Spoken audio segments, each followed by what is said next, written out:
سب سے پہلے تو FIR پہ آ جائے. His family didn't even get an FIR.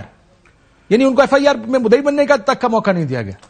ایک تو یہ انسانی پہلو اور اس کا جذباتی پہلو ہے کہ بڑی تکلیف دہ بات ہے، جس طرح آپ نے اپنے ابتدائیے میں کہا کہ اس کو یہاں سے ہاؤنڈ کر کے پہلے بھیجا گیا، اور اب جو ہے اس کی FIR ایک بنیادی حق ہے، وہ بڑے دیر بعد، وہ بھی سپریم کورٹ کے ججز کے کہنے کے بعد یہ کی گئی، اور اس کے بعد یہ اس کی مدعیت اس کی والدہ کی نہ کرنا ان کی ریکویسٹ کے باوجود، یہ سمجھ نہیں آتا. آئی ایم شیور کل سپریم کورٹ اس کو ٹیک اپ کرے گی، مگر یہ ایک بچے کو بھی جو لا کا اسٹوڈنٹ ہے اس کو پتا ہے کہ صرف اس صورت میں مدعیت جو ہے پولیس والے کرتے ہیں اپنی، اگر کوئی وارث نہ ہو، کوئی ایسا کیس.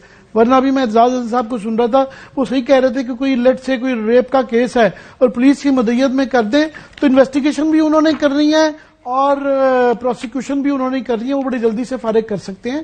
سو یہ ہوتا نہیں ہے، یہ کہیں کبھی بھی نہیں ہوتا.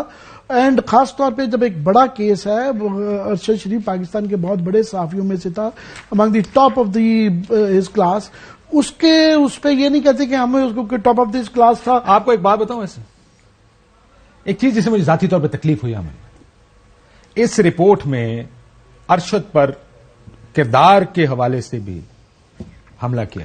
میں ویسے جو کہ میرا ایکسپیکٹڈ بہت زیادہ ہے نا، کہ آسان ترین کام ہے کو زنانی کا الزام. کاشف، یہ ہماری کمیونٹی اور ہماری جو نمائندہ تنظیمیں ہیں اور ارشد کا خاندان سبھی اس کو کنٹیسٹ کرتے ہیں. یہ ہم اس کو پڑھ ضرور رہے ہیں کہ اس کے اندر کیا ہے، کیونکہ FIA کی ٹیم نے کی ہے.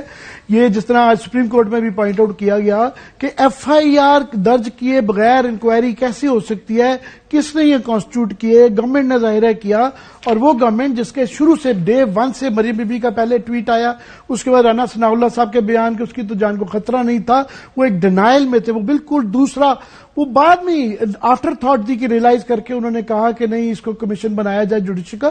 تو ہم اس کو کانٹیسٹ کرتے ہیں، ہمیں یہ نہیں پتا یہ کون لوگ تھے، ان کا کیا بیک گراؤنڈ تھا اور یہ کس پیرائی میں کی گئی، اس کو کیا ٹوسٹس میں دیا جائے. ہم اس کو کانٹیسٹ کرتے ہیں، ہماری نگاہیں ہیں سپریم کورٹ کے اوپر کہ سپریم کورٹ جو ہے صحیح والی تفتیش کرائے گی. وہ ٹیم کیا ٹیم ہوگی، اس کے اندر ہم امید یہ کرتے ہیں کہ ہماری صحافتی تنظیموں کے نمائندے ہوں.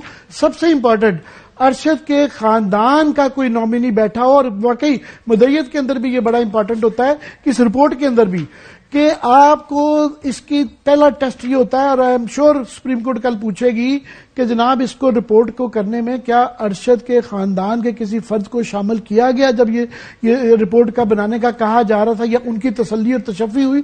تو میرا خیال اس کے بعد یہ ونس کے آتا تو اس کی کوئی ویلیو نہیں رہتی ہے. یہ مہر، اس میں سلمان اقبال صاحب کا موقف ہے کہ ان کا پورا بیان نہیں لکھا گیا، بٹس اینڈ پیسز رکھے گئے ہیں. مراد سعید کا یہ کہنا ہے کہ ان کا پورا بیان بھی اس میں نہیں ہے.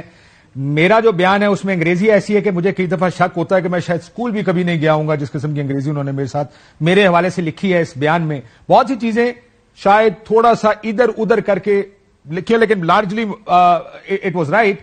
بٹ مجھے لگتا ہے کہ دو ڈفرنٹ لوگوں نے یہ FIRs لکھی ہیں. بٹ یہ معافی چاہیے، یہ رپورٹ جہاں آپ کو انگریزی کا فرق نظر آتا ہے کہ ایک رپورٹ کسی اور کی اور ایک رپورٹ جو دوسری والی ہے وہ کسی اور کی ہے. بٹ آپ بھی آج بیکاز یو کم بیک تو ارشد شریف کی والدہ کے پاس آپ بھی موجود تھیں، اور ان کا بڑا کلیئر ویو تھا کہ میں مدعی خود بننا چاہتی ہوں اس FIR میں، اور اب مدعیت کے بغیر ان کی کسی اور کی مدعیت میں سرکار کی مدعیت میں یہ FIR کر دی گئی ہے.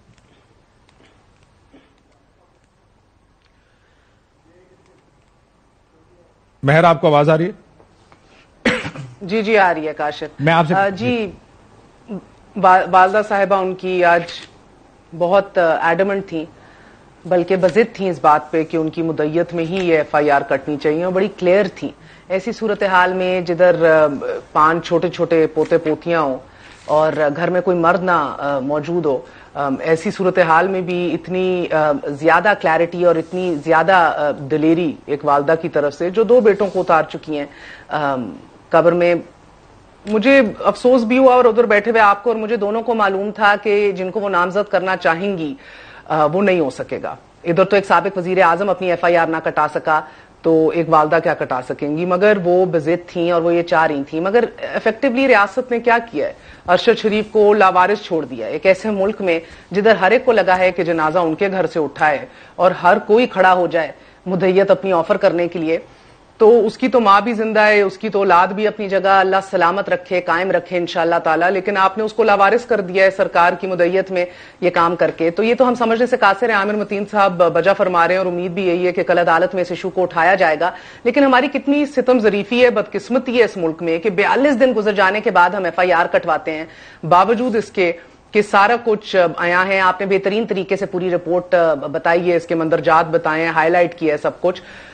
اور جو چیز اٹھ کے سامنے آ رہی ہے وہ 2-3 باتیں. ایک تو اس میں جو لکھا گیا کہ کمپیلنگ وجوہات تھیں، یعنی کہ بڑی سمجھنے والی وجوہات، ٹھوس وجوہات تھی، کمپیلنگ ریزنز تھے کہ ارشد شریف کو ملک کیوں چھوڑنا پڑ گیا. یہ کمپیلنگ ریزنز تو پہلے حکومت پاکستان سمجھنے سے ہی قاصر تھی، پھر ریاست ان کو اکنالج کرنے سے انکاری تھی. Press conference upon press conference میں آپ نے دیکھا کبھی اپنے اسٹوڈیوز کو بٹھا دیا گیا، کبھی خود آ کے بیٹھ گئے، کبھی وزراء سامنے آ گئے اور یہ کبھی کہا کہ ان کو خطرہ تو تھا ہی نہیں، کبھی کہا ان کی جان کو بھی کوئی خطرہ نہیں تھا، یہ پرسیو تھا. پھر کہا گیا، ابھی بھی ویسے آرٹیکلز لکھوائے جا رہے ہیں کہ یہ سارا شاید ان کا ایک ذہنی ایشو تھا، یہ امیجن کر رہے تھے ان چیزوں کو. سو یہ بڑا دل دکھتا ہے. دیکھیں جب 16 FIR، میں یہ بہت سے لوگ سمجھنے سے قاصر ہیں کہ جب 16 FIR غداری اور بغاوت کی ہوں، اور صرف یہ نہیں، آپ نے اپنے آگے پیچھے دیکھا پچھلے 2 مہینے میں کیا ہوا اس ملک میں، کس کس کو اٹھایا گیا، جس کو اٹھایا گیا کیا اس کے ساتھ ہوا کیا ہے. جس دن ارشد نکلا یہاں سے اسی دن عماد یوسف کو گھر میں دروازہ توڑ کے اس کے بیڈ روم سے نکال کے اٹھایا گیا ہے. اور پھر لوگ کہتے ہیں جناب ادھر خطرہ کوئی نہیں تھا، کچھ تو کہتے. یہ بھی کاشف دیکھیں، میں تو یہ پوری کی پوری رپورٹ پڑھتے ہوئے نا ایک ہی بات سوچ رہی تھی. دیکھیں آپ نے ٹیمیں جو ہیں، ٹیم بنا کے ان کو روانہ کر دیا دبئی اور کینیا، اور اچھا کیا.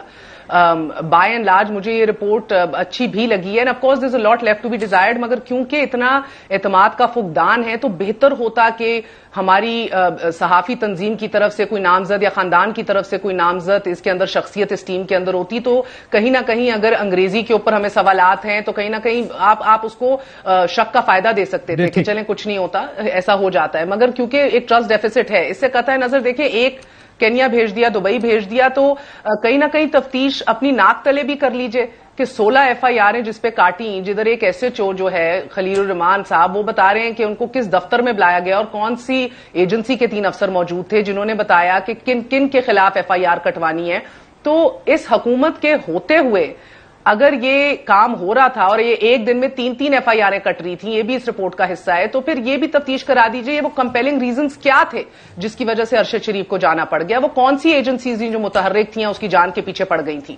تو یہ ایک انویسٹیگیشن تو ادھر بھی ہونی چاہیے نا، بیکاز دیکھیں اب یہ ساری رپورٹ پڑھنے کے بعد آپ بھی پڑھیے. اب FIR ہوئی ہے، میں ذرا بریک مجھے لینے دیں، بریک کے بعد آتے ہیں. تو اب FIR ہوئی ہے، ہمیں امید ہے کہ یہ سارے کے سارے سوالوں کے جواب ملیں گے. دیکھیں آپ جیسے ہم پہلے دن سے کہہ رہے ہیں وہ 16 FIR ہیں، کیا ویسے ہی ہو گئی چمن سے گلگت تک کہ جو FIR جہاں پر پاکستان میں نہیں ہوتی تو بندے کی FIR نہیں ہوتی، یہاں ایک دن میں 3، اگلے دن میں 3، 2 دن میں 6 FIR ارشد شریف پر ہوئی تھی مختلف صوبوں اور مختلف شہروں میں. یہ رپورٹ ہی کہہ رہی ہے. تو اس کا مطلب کہ FIR کاٹی جا رہی تھی اس پر، غداری اور بغاوت پر.